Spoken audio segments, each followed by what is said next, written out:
La troisième prophétie maintenant concerne l'Afrique. La dernière fois, essayez de parler de la décolonisation piégée. Vous vous souvenez de ce qu'il dit, n'est-ce pas?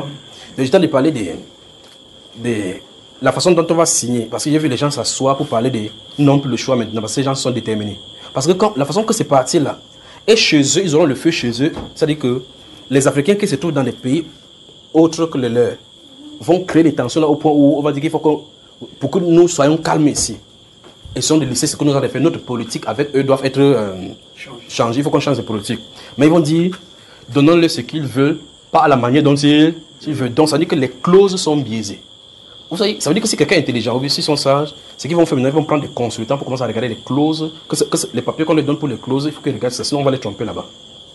Vous voyez? Maintenant, voici, ainsi dit l'esprit, les choses qu'on a pillées en Afrique reviennent en Afrique.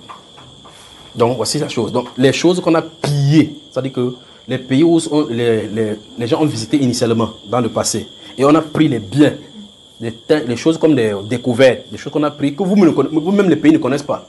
Dieu appelle ça que ça revienne. Vous savez pourquoi ils sont dit encore une fois ici, n'est-ce pas? Écoutez, si on va dans les Saintes Écritures, ils sont dit ça c'est une portion de la chose qui se trouve dans les Saintes Écritures. Dieu veut juger les dieux d'Égypte. Dieu veut juger les dieux d'Égypte. Il les fait venir d'abord sur leur trône. Ils s'assiedent sur le trône. Dieu les confronte là-bas comme il a confronté Dagon. Vous me suivez, frère? Donc, il y a les divinités qu'on a prises de l'Afrique, on a allé quelque part avec, parce qu'ils savent ce que ça dépend. Vous voyez les objets d'art, les œuvres d'art, ils savent ce qu'eux ils cherchent. D'accord, frère? Vous me suivez? Donc, ils ont pris des choses ici, aller dans les pays différents. Et ces choses dont là engendrent d'autres cultes là-bas qui se ramifient. Vous entendez le close clan. Le close clan, c'est quoi? Que ceci, c'est quoi? Ça sort de l'Afrique. Vous dites, la rose-croix, le franc-maçon. Les vrais francs-maçons, c'est les Africains. Ou dites que la franc-maçonnerie, c'est issu de l'Afrique. C'est que pour nous, on tue seulement avec, pour eux, pas seulement les vestes. Mais ce sont des grands sorciers. Alors la franc-maçonnerie, la rose-croix, ça sort de l'Afrique. Mais vous voyez, les divinités, ça sort, ça va à l'étranger, ça n'a pas pollué.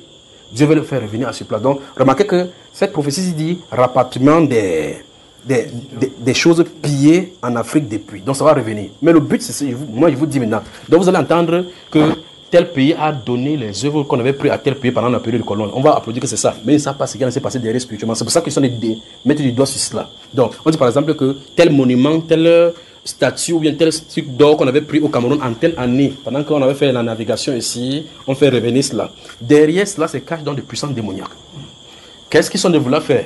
Ils sont de vouloir venir nous confronter dans le cadre du réveil. Donc ce sera puissance contre puissance. Vous me suivez de ça, frère? Donc il y a la divinité de l'Afrique qui vont se réveiller. Ils vont venir maintenant. En temps, il y a d'autres divinités qui sont positionnées là-bas. Donc la bataille sera chez eux. Le vainqueur maintenant va nous confronter. Vous avez suivi, n'est-ce pas? Donc normalement, ils ne doivent pas donner tous ces détails. Je dois dire seulement que c'est le rapatriement des choses pillées en Afrique. Point.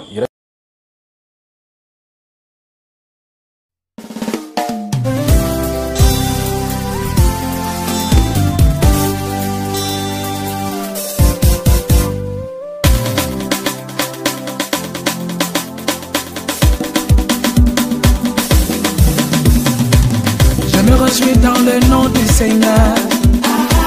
Je me confie dans la grandeur de son nom. Je lève les mains dans les lieux élevés. Je chanterai à la gloire de sa majesté. Oh, oh, oh. Emmanuel Macron en avait fait la promesse, c'était à Ouagadougou en 2017. La France va procéder à la restitution de plusieurs œuvres d'art africaines pillées pendant la colonisation. Le projet de loi a été présenté hier en Conseil des ministres. On en parle avec vous tout de suite, Marie-Cécile Zinsou. Bonjour, merci de nous rejoindre sur cette antenne. Vous êtes franco-béninoise, historienne de l'art, présidente de la Fondation d'art qui porte votre nom à Cotonou. Vous êtes engagée depuis des années pour la restitution de ces œuvres africaines pillées pendant la colonisation. J'imagine aujourd'hui votre satisfaction? Écoutez, oui, aujourd'hui c'est un moment historique. C'est un moment historique pour la jeunesse béninoise et africaine en général. Cette décision, ce projet de loi veut dire que les choses sont enfin concrètes. On quitte le stade des paroles et on rentre dans la législation. Donc ça veut dire que ce combat mène enfin à un résultat. Depuis les années 60, de très nombreux pays africains demandent à avoir accès à leur patrimoine en Afrique. Et c'est la première fois que ça va être possible. Le Bénin a introduit une demande en 2007. 2016, nous sommes en 2020 et nous sommes à quelques minutes, quelques heures, quelques jours de la restitution possible. Et ça change tout.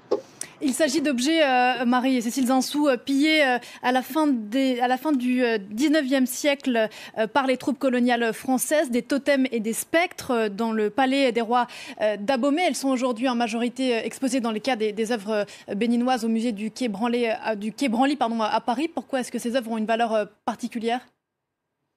Écoutez, il s'agit des œuvres qui ont été donc, a priori, qui auraient été pillées dans les palais royaux.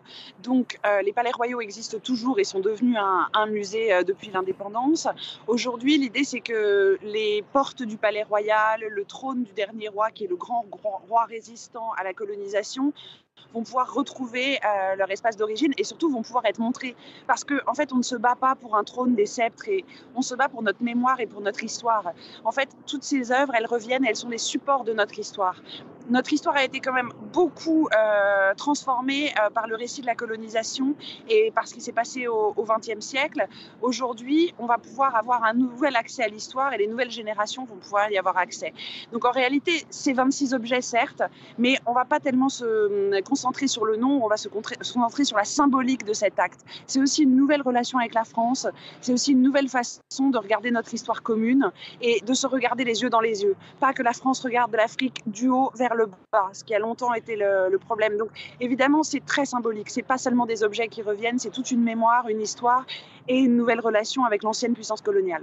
C'était un engagement, je l'ai dit tout à l'heure, du président Macron qu'il avait fait à Ouaga en 2017. Ces objets, d'ailleurs, dans combien de temps, si vous le savez, doivent-ils être restitués ? Où et comment vont-ils être exposés au Bénin ? Alors, on ne connaît pas encore les conditions parce que le projet de loi a été examiné en Conseil des ministres hier. Et donc, à partir du moment où la loi sera votée à l'Assemblée nationale et après, une fois qu'elle aura suivi son parcours législatif, une fois que la loi est promulguée, nous avons 365 jours en France pour remettre les objets au Bénin. Donc, ça veut dire que il y a une vraie décision effective. À partir du moment où il y a une loi, on est sûr de la date de retour. Aujourd'hui, c'est trop tôt pour dire combien de temps la loi va mettre à être votée. Et après, sur la façon dont le Bénin va garder ses objets, il se trouve qu'on a plusieurs musées nationaux, donc j'imagine que les œuvres vont être présentées dans les musées nationaux du Bénin, qui auront sûrement été équipés en fonction des œuvres qui arrivent. Mais ça, j'ai envie de dire, c'est un problème béninois, donc on verra par la suite. Le Bénin s'inquiétera d'organiser ses réserves et ses collections une fois qu'il aura des collections. Est-ce que vous pensez, enfin, Marie-Cécile Zinsou, que cette impulsion donnée officiellement par le gouvernement français va mettre un terme aux résistances en France sur cette question des restitutions qui sont réelles et qui sont réelles depuis des années ? Non, je ne pense pas que ça va changer quelque chose et je pense même que ça va rendre certaines personnes, ça va mettre certaines personnes très en colère. Mais c'est pas le problème en fait. À un moment, l'histoire avance et quand l'histoire avance, ça ne se fait jamais avec l'approbation de tous. Il se trouve que voilà, l'histoire avance, on ne peut plus rien y faire. La France accepte de regarder cette histoire coloniale. C'est important que la France se penche sur cet héritage colonial. Et c'est important aussi que l'Afrique regarde cette histoire coloniale et qu'on puisse en parler ensemble, qu'on puisse critiquer ce qu'il y a à critiquer et dire les choses ouvertement. Le président Macron a dit que la colonisation était un crime contre l'humanité. Je crois que sa pensée est très précise sur la colonisation. À quoi ça sert de défendre la colonisation de nos jours ? Mais il y aura toujours des gens pour le faire, on le sait. Voilà, on va pas chercher à convaincre les personnes qui seront de toute façon contre. L'important, c'est la victoire de cette jeunesse africaine qui a accès à son histoire, qui a accès à son patrimoine. C'est ce qui a été dit par le président de la République, c'est ce qui a été rappelé dans le communiqué de l'Élysée hier. Et je pense que, voilà, pour travailler depuis 15 ans sur ces questions avec la jeunesse est très motivée et je pense qu'elle va savoir s'emparer de cette opportunité historique. Merci infiniment Marie-Cécile Zinsou d'avoir pris le temps de répondre à nos questions ce matin. Bonne journée au Napoléon et à bientôt. J'espère